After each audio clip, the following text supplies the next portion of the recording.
Hey, howdy, howdy, howdy. It's Dr. Rick, and we're here with another teaching webinar here today. And the 30-minute webinar seemed to appeal to everybody. So we're going to continue that at this point and possibly even shorten them up in the future to little bite-sized bits. But today we're going to go with the 30-minute webinar, and we're going to get started right away as usual. Just a little bit of house cleaning if you're here for the first time. I prefer that if you take notes, which I do encourage you to take notes, that you use an actual paper, pen, and pencil, handwrite the notes rather than type them into your notebook or iPad or whatever it is that you're watching this on. There is just something mentally that takes place that when you handwrite the notes, it transfers from the writing up to your brain, and you seem to comprehend and retain that information much longer. Also, I ask that you give me your full attention. Don't be surfing around, taking calls, texting, all of the distractions that happen. This is a short webinar. It goes quick, and I cover a lot of information in a very short amount of time, and I want you to be sure and retain all of that information. So I think we're all set here. I think we're recording. Backup looks like it's on as well.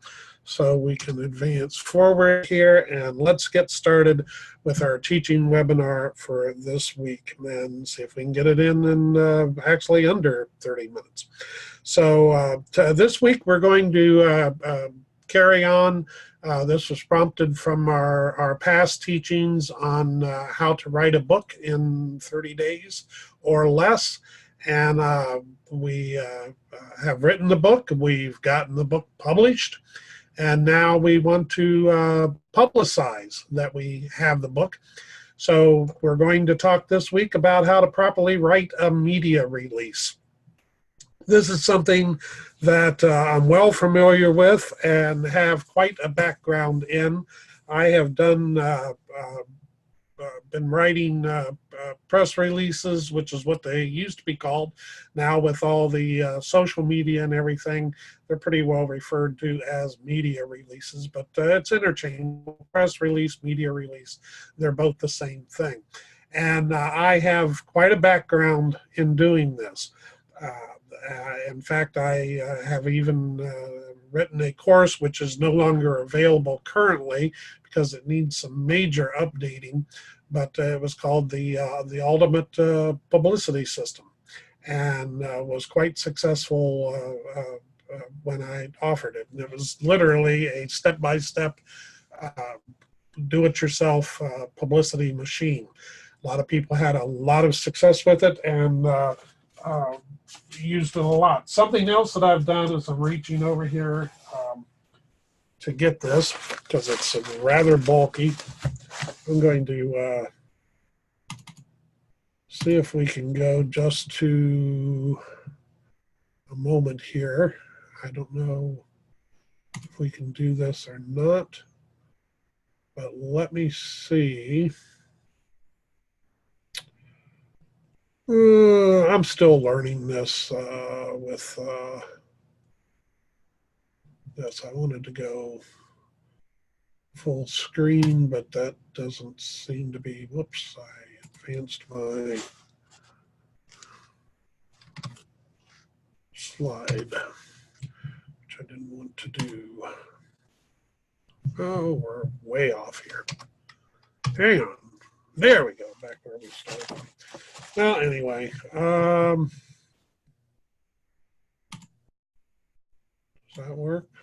Yeah, it works a little bit better, but not. It's not really doing anything on the screen itself. How do I go to full screen here? Do I need to exit out of? And here we go with one of those little technical glitches that I seem to be able to get to work when we are just messing around with it.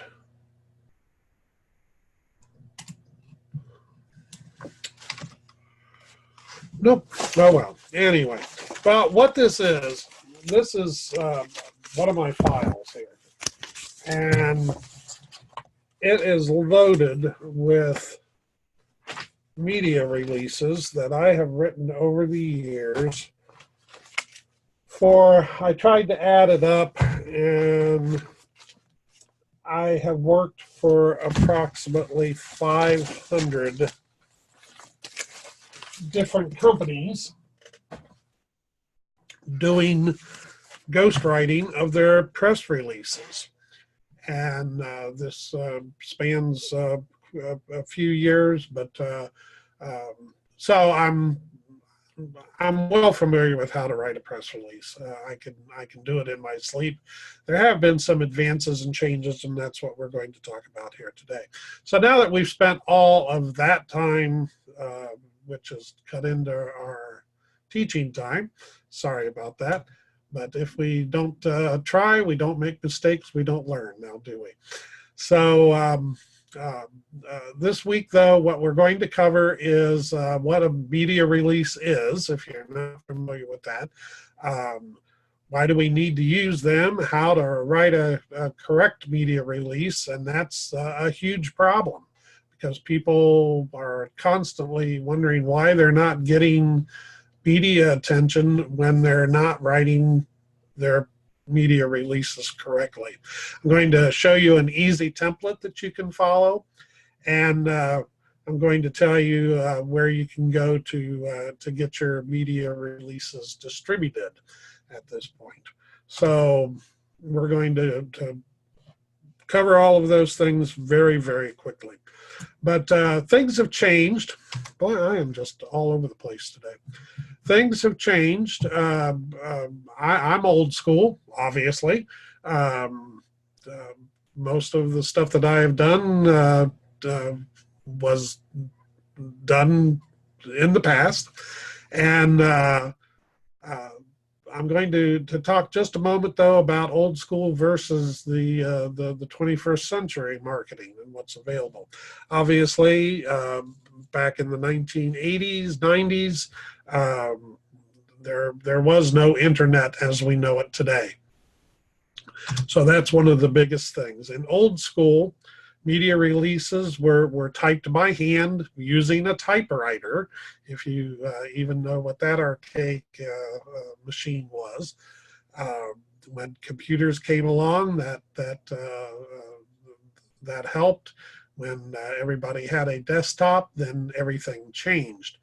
But these media releases were hand typed with typewriter, and they were hand delivered or mailed by post to media outlets. The only media outlets that existed at the time were newspapers, magazines, radio, and television. The internet did not exist, so there was none, and that has changed everything. The media was limited in space. A newspaper could only print so much stuff to fill their newspaper. Something that people don't realize is that a newspaper, when it's laid out, the advertising is laid in first. What's left is left for the news. It seems like it should be reversed around, but that isn't how it works, because the advertisers is what pays for the newspaper. So space was limited, and they were much more selective in what they would choose and what they would use. So the internet has changed everything. Now you have unlimited space. You have unlimited outlets virtually. I mean, there are thousands and thousands of places to distribute your media releases that didn't exist before. The media has pretty well become a bottomless opportunity to get attention. And if you watch any television, news outlets, podcasts, you realize that it's unlimited. It just is unlimited. But we're talking about having your book written, published, and let's continue that theme and use a book as our example, pretty much on getting the media attention. So I am so disorganized today. Media releases can be used in just about any news or public relation event. Anything that you're doing, it does have to be newsworthy, but you can create a media release for just about anything. It does need to be properly written, and it does need to be properly formatted, as I said. Rule number one, a media release must be to be taken seriously. It has to be formatted correctly. If it's not formatted correctly, it's not going to be taken seriously, and it's going to be deleted and not used. It must capture attention and hold the attention of not only the reader, but also the editor of the publication that you're, or outlet, I should say, because we're talking about more than just print at this point. It has to catch the editor's attention.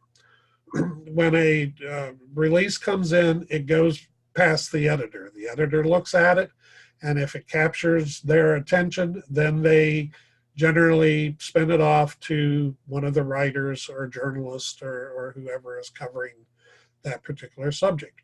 In the case of a book, more often than not, it's going to go to the media. The media is, the editor is going to turn it over to the person who does their book reviews. May also be the person that does their entertainment reviews. So it's got to catch the attention of the editor before it goes any further. That's your stopping point. Simply writing a book is not news, not anymore. We just proved that over the past teaching sessions on how to write your book in 30 days. Writing a book is nothing new. It used to be that you could publish a media release just over the fact that you have written a book and you're a published author now. The headline is what captures the attention. There's three basic headlines. The first one is making a shocking statement.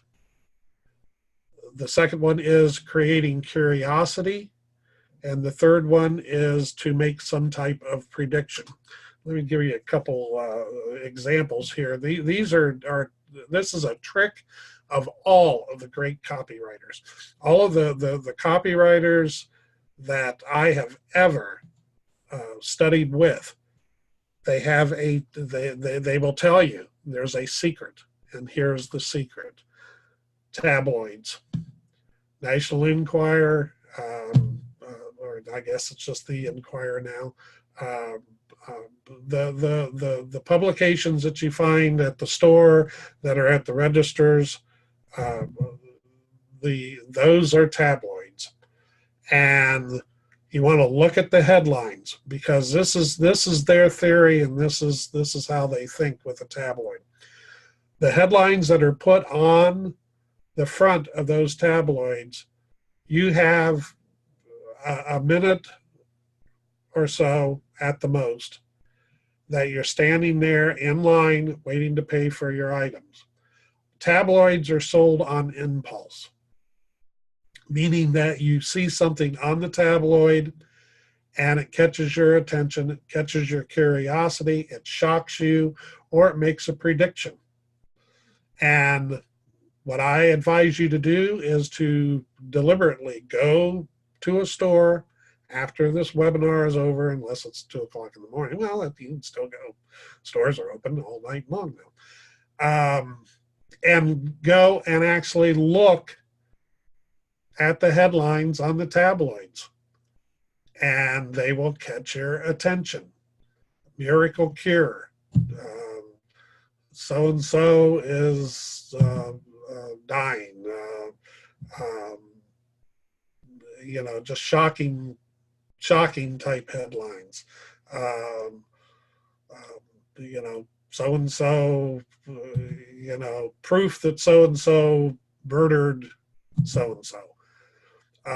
Anything to jump out at you and grab your attention to where you will pick it up and throw it on the in with your purchases. That's how tabloids are sold. So the tabloids spend a lot of money to have the best of the best write their headlines for them. And you can use that. A shocking type headline. Why do I always step in the dog poop? Okay. Now, you have to think a little bit outside of the box sometimes. You don't want to be rude and crude, but you want to grab the attention. And in this case, I just made this up. Everything that I'm doing here is just off the top of my head here today. But I would say that this is a perfect headline to use for a book on how to turn your life around. Why do you have bad things happen to you all the time? It's humorous. It catches your attention, and it hits home with a lot of people. Well, yeah, why do I? Why am I all the time? I'm the guy that 10 people can be walking, and I'm the guy that steps in it. So a shocking type headline works. This is one that creates curiosity. Holistic health practitioner says 1 in 3 have this deadly germ and don't know it. Well, what is it? You're curious? You want to know, do I have this deadly germ? So curiosity. This is a prediction headline. Doctor predicts in new book that 99% of population will be obese by 2045 if they don't do this simple whatever trick. Take this pill, do this exercise.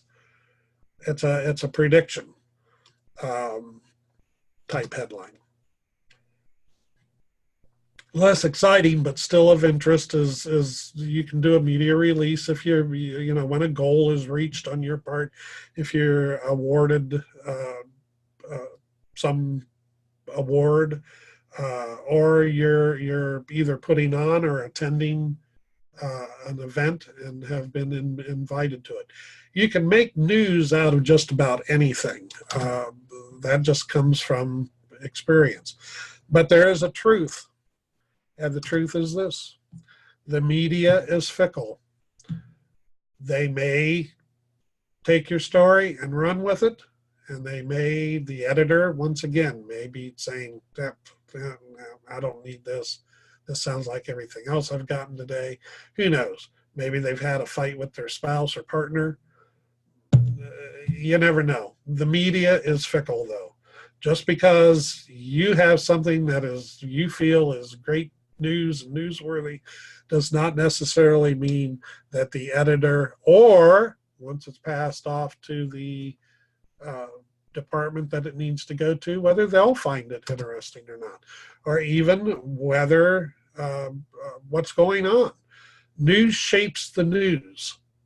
Once again, news shapes the news. Unforeseen events happen all the time. I have had numerous stories that I know were all set, and they were actually even in the galleys and ready to be run, in the case of print media, and they got canceled because of 9/11. They've gotten canceled because some political brouhaha happened, riots. All kinds of things can change the face of the media and change it very, very quickly. And with the media outlets the way they are today, they want to be the first to grab and run. And unfortunately, that creates a lot of misinformation, but it's just a fact that you have to deal with today. So unforeseen events can change everything, no matter how well laid your plans are. So let's get into how to properly format a media release. And as I said, these used to be called press releases, and us old school people still pretty well call them that. But I'm way behind on my notes here.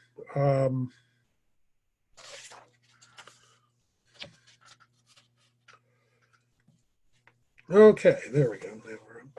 Okay, so let's look at how to properly format a press release, a news media release. Okay? When you create a media release, it's not the place to be clever or creative. Okay, there's a very standard way of doing this. It separates you as a professional that knows what they're doing from everybody else that that doesn't know. And it worked in old school, and it still works now. It hasn't really changed much. The only thing that has changed more so is the delivery system of the media release, not how it's laid out. So this is what we want to do. You want to take a standard 8.5 here in the US, 8.5 by 11 sheet of paper, and whatever that size is in Europe, I can't remember, but it's slightly different. But you know, just a standard typewriter type piece of paper like this. Okay, there we go. Okay. The upper left corner, I'm going to show you a finished example of this here, hopefully, if things don't screw up on me. In the upper left-hand corner, you want to write media release. Okay, write it just like I've got it here. If you want to take notes and write this down, probably. Then you want to put under that for release with either a specific date. If your book is being released on a specific date, then you want to have the release printed, you know, to correspond with that. Or you can put for immediate release and put immediate right there between for and release. Okay. And if that's the case, then when they get it, they know they can run it anytime that they want. Now we want to move on to the upper right-hand corner, directly across from where you just put that information, and put in contact information. You want to have your name or the person who is representing you. You do not want to put a company name or just have them call a receptionist number. You want to give them a phone number that is a direct line to you or your representative spokesperson.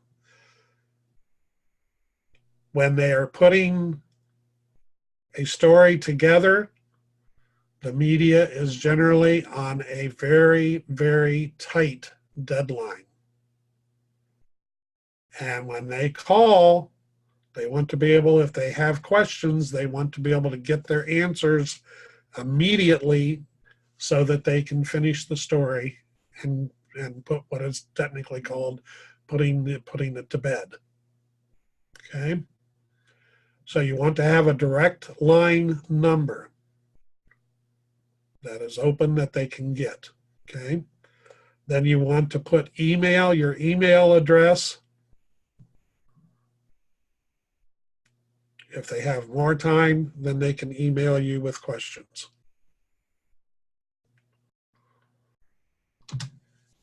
Okay.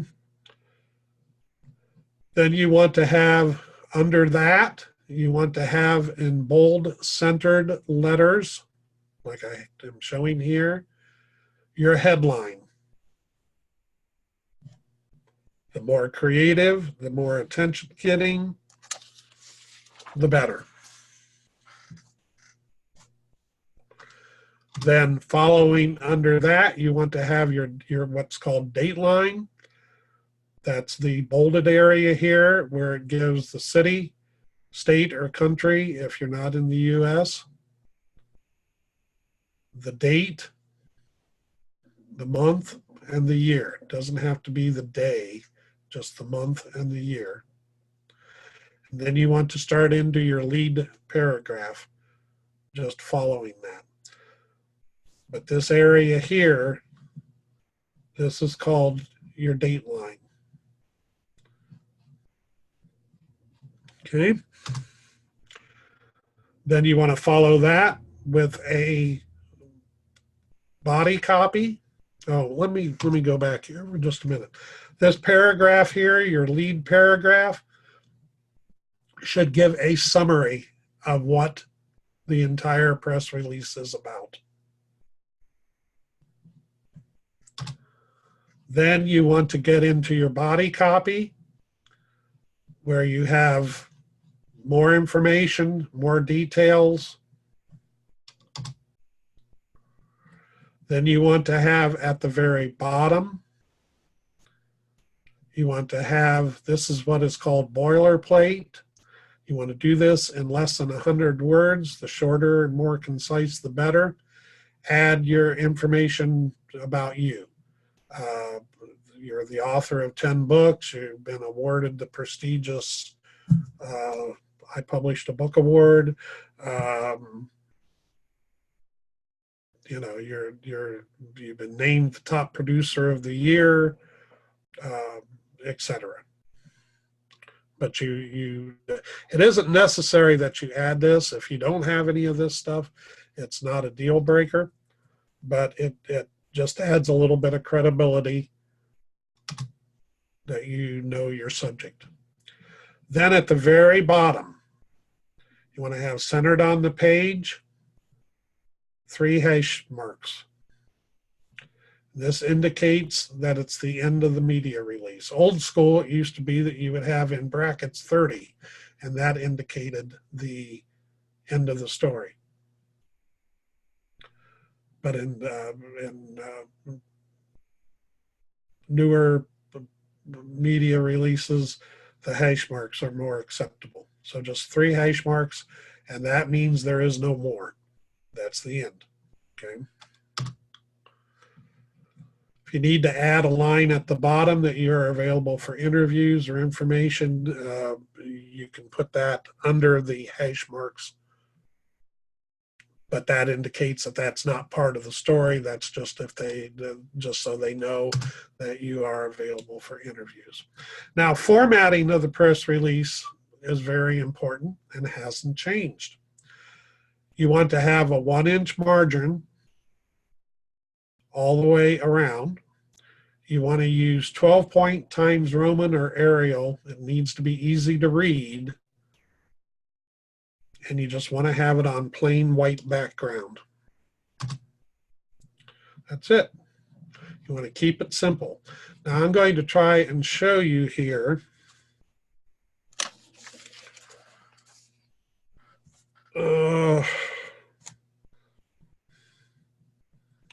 what a press release will look like. That it's just one of the sample ones that I pulled out of that one file that I showed you. So let's see if we can do this here. I'm not sure. Oh, there we go. Okay, I think we got it. Yeah, there we go. Okay. Now,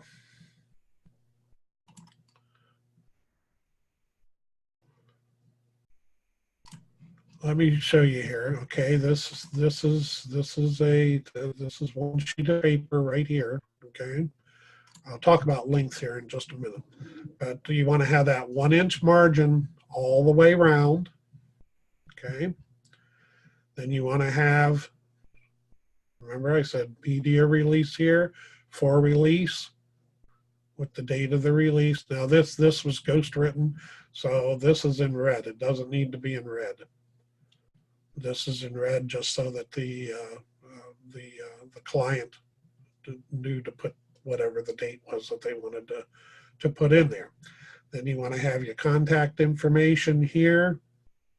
If there's two people in this case, a web address, actually this telephone number to where it's under the names, but it still is okay here to do it this way. But and here's your headline, and for some reason that did not center, but normally it should be centered. When I did the PDF file, it apparently moved it over. Okay.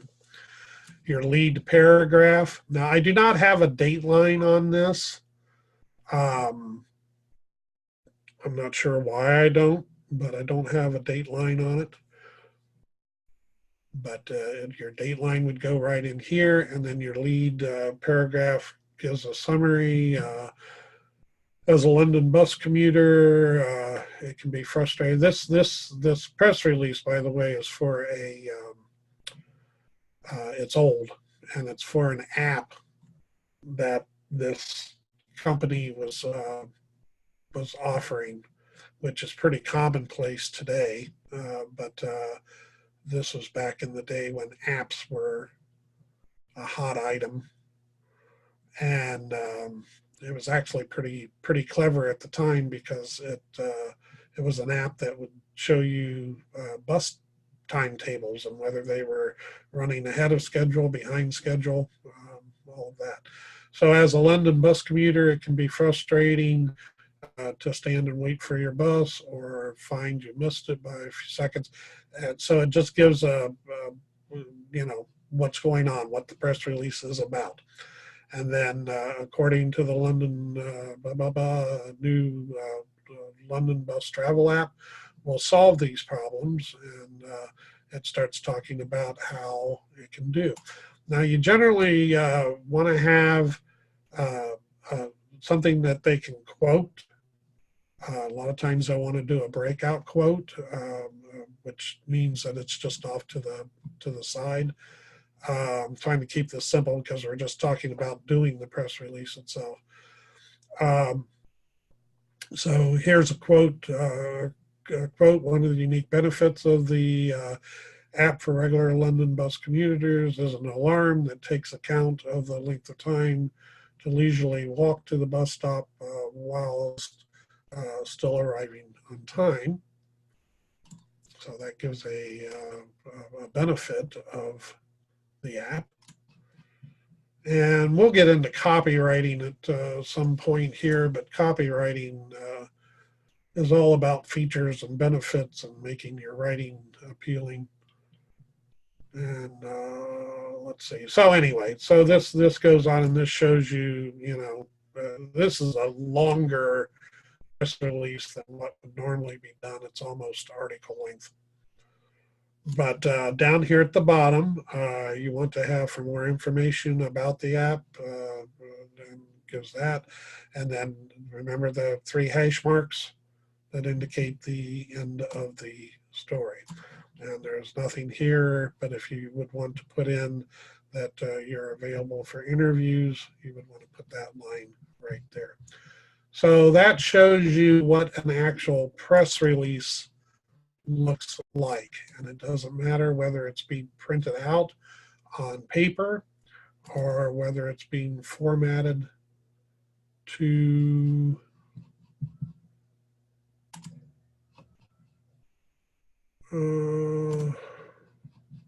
sell. Anyway, so let's go back. Here we go. There's my full screen.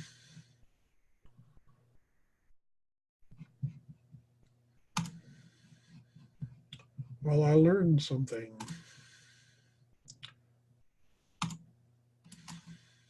There we go. Okay. Well, isn't this just dandy? We went right back to the beginning.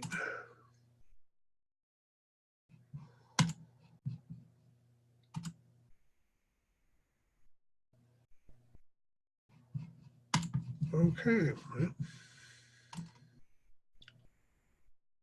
Yeah, we're almost at the end anyway. Doesn't matter.